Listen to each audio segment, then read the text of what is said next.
Je dois vous avouer un truc, je suis super fan de Tony Daniel. Tony Daniel, le dessinateur et scénariste, puisqu'il a scénarisé énormément de choses, eh bien c'est un dessinateur que j'adore depuis à peu près toujours, depuis qu'on l'a vu arriver sur X-Force et ensuite tout au long de sa carrière, quand il a été débauché par Todd McFarlane pour travailler sur Spawn Blood Feud avec Alan Moore et sur la série régulière Spawn où il faisait un épisode et que Greg Capullo faisait l'épisode suivant et que comme ça il les enchaînait les épisodes pour que ça sorte d'une façon rythmée. Et puis j'ai adoré le suivre dans ses propres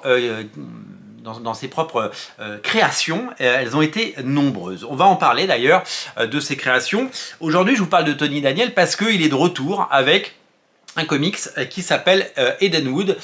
Edenwood, c'est sa nouvelle création chez Image Comics aux États-Unis et c'est une création graphique qui va vous séduire parce que le trait est absolument magnifique. Il écrit, il dessine et c'est son nouveau bébé. C'est le projet qu'il a fait après le magnifique projet Noctera qui était une des meilleures séries de Best Jacket Press chez Image Comics, scénarisé par évidemment Scott Snyder, une série dont je vous ai dit le plus grand bien, disponible chez Delcourt en version française, qui bien sûr est toujours disponible et que vous pouvez, débuter. Edenwood, c'est la nouvelle série de Tony Daniel, également chez Delcourt, vous pouvez en faire l'acquisition, ça vient de sortir, c'est sorti cette semaine, c'est une nouveauté et il ne faut pas la rater. J'étais en train de vous parler évidemment de la carrière de Tony Daniel qui s'est fait connaître auprès d'un très très grand public sur Batman, parce que quand il a fait le Batman de Grant Morrison, puis qu'il est revenu sous l'ère Tom King, puis qu'il est revenu récemment, puisqu'il a fait les 2 derniers épisodes de Chip Zdarsky. Oui, c'est lui qui fait les 156 et 157 avant l'arrivée de Jim Lee et Jeff Loeb sur Batman Silence 2, Batman Hush 2. Donc Tony Daniel, il a pendant très longtemps été associé à Batman, mais il a fait énormément de séries à lui. Alors on se souvient de The Tenth, la série qu'il avait fait chez Image Comics. Il y a eu plusieurs mini-séries qui sont sorties, puis c'est sorti chez Dark Horse. Ça, c'est la dernière série sortie chez Dark Horse. J'ai la chance d'avoir quelques numéros, il m'en manque, parce qu'aujourd'hui, c'est très très difficile à trouver. The Tenth, il avait lancé d'autres séries, une qui était une sorte de Danger Girl qui s'appelait F5, qui est quelque part dans mes boîtes, mais je ne l'ai pas retrouvée. Et il avait fait la série Silk, pareil chez Dark Horse. Voilà, il avait ses propres créations avec... alors c'était la grande période du début, la fin des années 90, début des années 2000, avec toutes les séries de Cliffhanger, les séries Wildstorm, les séries Danger Girl, toutes ces séries-là, avec soit des monstres, soit des nanas. C'est vrai que The Tenth me fait un peu penser aussi à Oak Ridge de Greg Capullo, et que sa série F5 ressemblait, plus son côté super espionne avec des gadgets, ça faisait beaucoup penser à Danger Girl. Donc moi j'ai toujours aimé ça et j'ai quasiment acheté tous ces épisodes.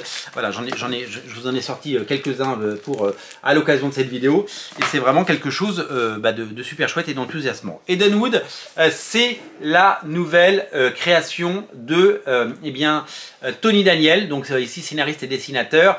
Le pitch: des tueurs de démons de l'Edenwood seront-ils assez puissants pour sauver ceux qu'ils aiment? Rion Astor, un ado parti à la recherche de sa petite amie, a été happé dans le royaume multidimensionnel appelé Edenwood, où une guerre féroce oppose ensorceleurs et démons depuis des siècles. Au programme de ce comics, sorcellerie, combat à l'épée, science-fiction qui se mêlent dans un récit à la fois épique où la survie est plus important que tout. Je vous montre quelques pages pour vous montrer l'élégance et la maîtrise du trait. Déjà la couverture est vraiment magnifique et c'est une série que j'ai eu la chance de lire en version originale quand elle est sortie et je ne pensais pas que Delcourt irait là-dessus. J'imagine qu'ils ont eu un beau succès avec Noctera pour pouvoir évidemment capitaliser sur la notoriété. On sait que évidemment Thierry Murnay est fidèle en termes d'auteur, et qu'il a une politique d'auteur, et qu'aujourd'hui Tony Daniel est un auteur.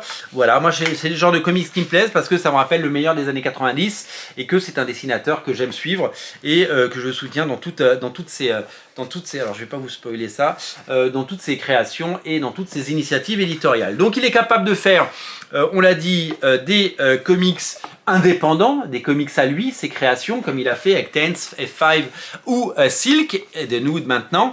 Et puis, Quand on l'appelle, il fait des couvertures pour Marvel aussi maintenant pas mal.